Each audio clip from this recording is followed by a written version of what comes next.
jalan-jalan ke Pulau Sumatera, singgah hatuan di Bukit Tinggi. Assalamualaikum semuanya, izinkan kami memperkenalkan diri.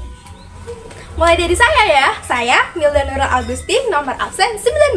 Saya Nova Karisma Putri dari absen 23. Saya Herlina Intan Widiasari dari absen 14. Saya Ikwinta Resti Triana, absen 15. Saya Arven Cilu Fernata dari absen 8. Pada kesempatan kali ini, kelompok kami akan menjelaskan tentang Kerajaan Majapahit.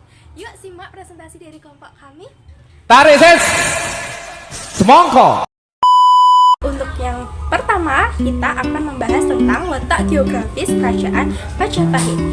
Kerajaan Majapahit sendiri terletak di daerah Trawulan, Kabupaten Mojokerto, Jawa Timur. Yang kedua, di sini saya akan membahas siapa saja sih raja-raja yang ada di Kerajaan Majapahit. Yang pertama ada Raden Wijaya yang memerintah pada tahun 1293 sampai 1309 Masehi. Yang kedua ada Hayam Wuruk yang memerintah pada tahun 1350 sampai 1389 Masehi.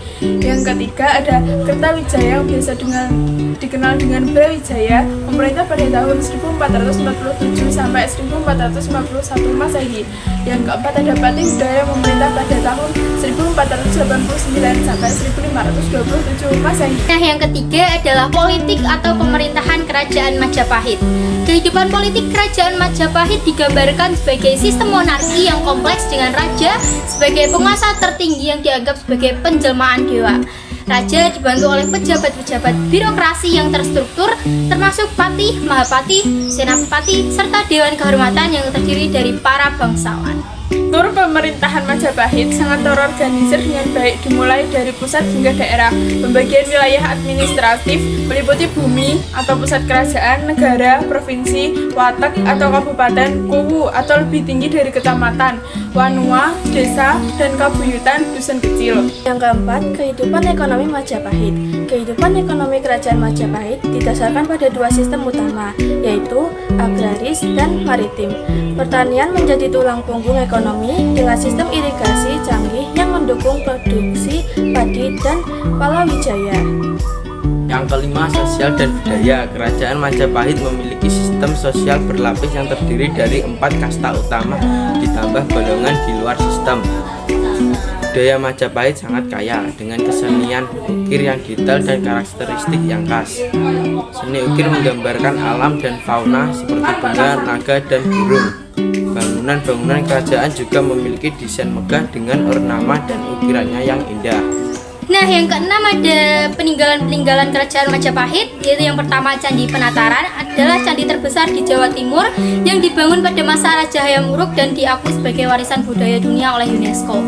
Yang kedua ada Candi Tikus yang diperkirakan sebagai tempat pemandian keluarga kerajaan yang ditemukan di Mojokerto. Yang ketiga ada Kitab Negara Kartagama karya Empu Prapanca yang mendokumentasikan sejarah dan kekuasaan Majapahit. Dan yang keempat adalah Prasasti Pranca Sarapura yang menyimpan informasi tentang tokoh penting seperti Hayam Wuruk dan Gajah Mada.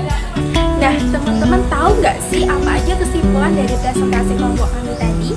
Nah, kesimpulannya sendiri, Kerajaan Majapahit itu didirikan oleh Raden Wijaya pada tahun 1293. Kerajaan Majapahit merupakan kerajaan Hindu-Buddha terbesar di Nusantara.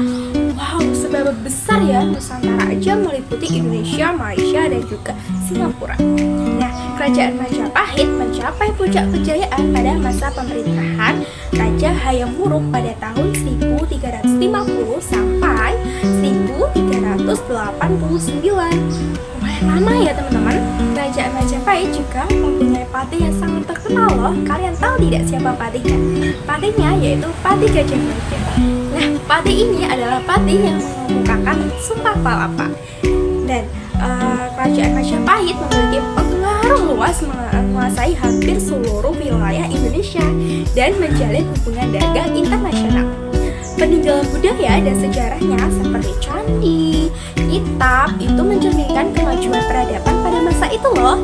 Nah, kerajaan ini runtuh sekitar abad ke-16 nih, tetapi warisannya tetap berpengaruh hingga saat ini. Dan kita akan selalu mengenal Kerajaan Majapahit.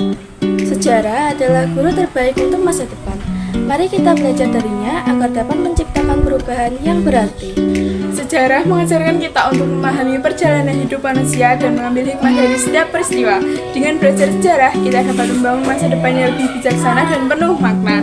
Mari kita jadikan pelajaran ini sebagai inspirasi untuk terus melangkah maju.